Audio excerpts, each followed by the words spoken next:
বাদশাহ হারুন রশিদ নাম শুনেছেন, পাগল হয়ে গেছে। হঠাৎ সব বেচাইন মনে হচ্ছে, কিচ্ছু ভালো লাগতেছে না তাকে, কোনো কিছু দিয়েই মন শান্তি করা যাচ্ছে না। কি একটা বেচাইনি, ছটপটি। উজিরকে বলল, উজির আমার জন্য একটা কিছু ব্যবস্থা করো, আমি বুঝতেছি না আমার কি হলো, সারাক্ষণ ছটপট ছটপট লাগছে। বলে, হুজুর চলেন কোন এক বুজুর্গর দরবারে গিয়ে দেখি। তখন আশেপাশে অনেক বুজুর্গর দরবারে গেছে অলিদের, দেখে যে ওনারা সবাই বাদশাকে দেখে পাগল হয়ে যাচ্ছে। উবুক উবুক, বাদশা কেমনে আমার ঘরে আসছে, বাদশা কেমনে আমার ঘরে, এত বড় বাদশা কেমনে আইলো, কোথায় বসতে দি? বলে, এই তো বুজুর্গ না, যে বাদশা দেখে পাগল হয়ে যাচ্ছে এটা বুজুর্গ কেমন হইব? কয় ভালো কোনো কারো কাছে নিয়ে যায়, বাদশাকে পাত্তা দেয় না। জোরে বলে। পরে খুঁজতে খুঁজতে গেলেন ফুদাইল ইবনে আয়াস রহমতুল্লাহ দরবারে, যিনি খাজা মঈনুদ্দিন চিশতি রহমতুল্লাহ পীরের পীরের পীর। দরজা নক করেছে, হুজুর। বলে, হুজুর ঘরে নাই। কই? হুজুর পাহাড়ে।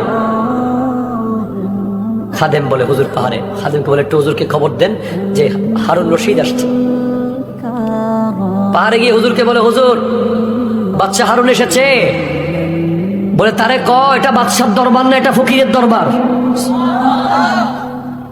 এখানে বাদশার কোনো কাজ কাম নাই, বাদশারা যাইতে কয় এখান থেকে। তখন কয়, হুজুর কইছে এটা বাদশার দরবার না, আপনি চলে যান। কয়, হুজুর রে কোন আমি বাদশাহী সব বাইরে রাইখা ফকির হয়ে আইছি। তখন যখন হুজুরকে গিয়ে বলে, হুজুর উনি বলছেন নাকি বাদশাহী জামা খুলি ফেলাইছে, উনি বাদশাহী সব বাইরে রাস্তায় ফেলাই আইছে, উনি ফকির হয়ে আপনার কাছে আসছে। তখন ফুদাইল ইবনে আয়াস রাহমাতুল্লাহ পাহাড় থেকে নামলেন। নামার পর বলে, ঠিক আছে হারুন রশিদের সাথে আমার একটা কথা হবে, কিন্তু কথা হবে যে কোনো লাইট থাকতে পারবে না, বাতি, অন্ধকারে কথা হবে। বলে, কেন হুজুর? পরে কমু, রাজি আছে কিনা জিজ্ঞেস করো। কয়, ঠিক আছে রাজি আছি, অন্ধকারে কথা কমু। বাদশা হারুন রশিদ আর ফুদাইল ইবনে আয়াস কথা শুরু করছে। বলে, হুজুর আমার অন্তরে সারাক্ষণ বেচাইন, সারাক্ষণ বেচাইন, সারাক্ষণ বেচাইন। আমাদের যুবক ভাইদের অ্যাভেলেবেল আছে, অ্যাভেলেবেল আছে, অ্যাভেলেবেল আছে, আমাদেরকে প্রতিদিন ফোন দেয়, হুজুর করতে চাই, হুজুর আমি মারা যাব, আমার ভালো লাগতেছে না, আমি দুনিয়াদারি কোনো শান্তি পাচ্ছি না, নামাজে মজা পাচ্ছি না, কোরআন তেলাওয়াত করতে মন চাচ্ছে না, বাবা মার কথা শুনছি না, আমি কেমন জানি হয়ে যাচ্ছি হুজুর, বেচায়। তখন ফুদাইল ইবনে আয়াস বলছেন, বাদশা হারুন তুমি রুহুকে খাবার দাও। বাদশা হারুন তুমি রুহুকে খাবার দাও, তুমি আল্লাহর কর্জ দিয়ে দাও। তুমি বাদশাহী করতে করতে রুহুকে খাবার দিতে কম দিচ্ছ। বলে, হুজুর আমার দেখলেন না যে আপনি চেহারা, আমি কি এত খারাপ, আপনি বাতি জ্বালাচ্ছেন না?